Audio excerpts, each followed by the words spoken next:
যদি আমি বলি লাইফ অফ পাই সিনেমায় কোনো বাঘই ছিল না, রিচার্ড পার্কার আসলে কোনো টাইগার না, বরং পায়ের নিজের ভেতরকার অন্ধকার রূপ।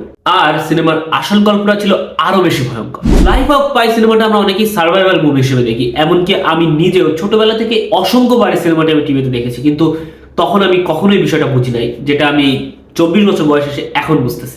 একটা ছেলে, একটা টাইগার, একটা বোট এবং একটা বিশাল সমুদ্র। কিন্তু মুভির এন্ডিং এ ডিরেক্টর এমন একটা টুইস্ট দেয় যেটা পুরো গল্পটাকে উল্টে দেয়। আজ আমরা এক্সপ্লেন করব সেই হিউম্যান স্টোরি, যেটা হয়তো ছিল আসল ট্রুথ। মুভির শেষে যখন জাপানিজ ইনভেস্টিগেটর পাইয়ের এই স্টোরিটাকে বিশ্বাস করতে পারে না, তখন পাই আরেকটা স্টোরি বলে, আর এই স্টোরিটাই সবকিছু বদলে দেয়। পাই বলে শিপব্রেকের পর লাইফ বোটে ছিল 4 জন মানুষ। একজন ছিল ইনজুরড সেইলর, একজন ক্রুয়েল কুক, একজন পাইয়ের মা এবং আরেকজন পাই নিজে।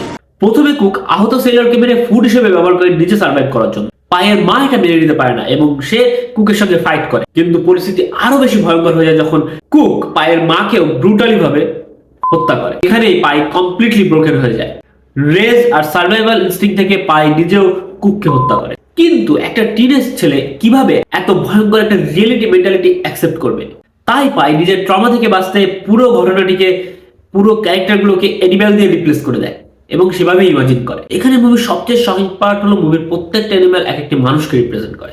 জেব্রা ছিল সেই ইনজুরড সেইলর এবং হায়না ছিল সেই ব্রুটাল কুক, কারণ হায়না স্ক্যাভেঞ্জার আর ভায়োলেন্ট নেচারের সিম্বল। ওরাংউটান ছিল পায়ের মা, আর সবচেয়ে interestingly Richard Parker the tiger, এটা ছিল পাই নিজে। তার ভেতরে স্যাভেজ সার্ভাইভাল ইনস্টিংক্ট। যখন সার্ভাইভালের জন্য তাকে ভায়োলেন্ট হতে হয়েছে, তখন সে ডার্ক সাইডকেই পাই টাইগার হিসেবে ইমাজিন করে নেয়। মুভির শেষে পাই একটা পাওয়ারফুল কোয়েশ্চেন করে, which story do you prefer? একটা স্টোরি রিয়েলিস্টিক বাট হরিফাইং, আরেকটা পেইনফুল হলেও ম্যাজিক্যাল। আর এখানে লাইফ অফ পাইয়ের আসল মেসেজ, কখনো কখনো মানুষ ট্রুথ না, বরং সেই গল্পটাই চুজ করে যেটা তাকে সার্ভাইভ করতে সাহায্য করে।